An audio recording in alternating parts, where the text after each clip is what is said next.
This is Chapter 30, Types of Goods and Externalities, with your hosts, Ethan Pan and Suchi Jain.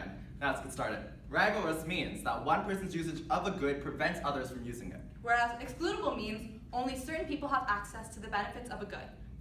Externalities are spillover costs or benefits to third parties that are external to a market transaction.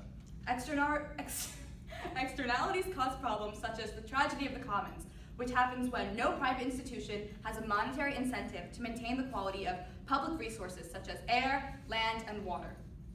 Pause here to answer questions 1 and 2.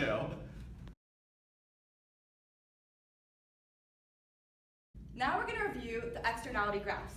For positive externalities, we have the demand, which is the marginal private benefits, and the upward sloping supply, which is marginal private costs.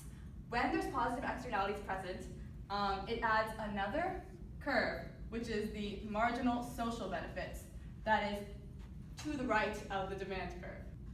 The market produces at Q star and P star. However, the socially optimal level is when marginal social benefit equals marginal social cost, which is the same as marginal private cost in this case. Boop, boop, boop. Deadweight loss is represented by this triangle. Just go hog wild.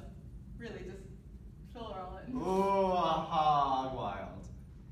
In the case of a negative externality, marginal social cost is greater than marginal private cost. So you will draw a curve to the left of marginal private cost and label it marginal social cost. The socially optimal level in this case is here. This is the deadweight loss.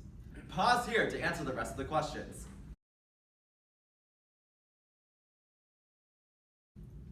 The Coase theorem states that government intervention is not necessary to remedy spillover costs or benefits where 1.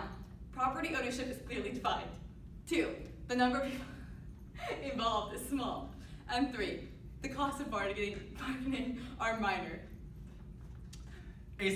There are 3 cases of asymmetric information that you should know. Moral hazard problem is where one party changes their behavior after the transaction.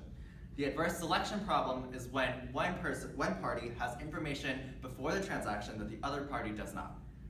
And the principal agent problem is when the principal controls the agent's behavior, but they have different incentives. Thanks for tuning in with Jain and Pan.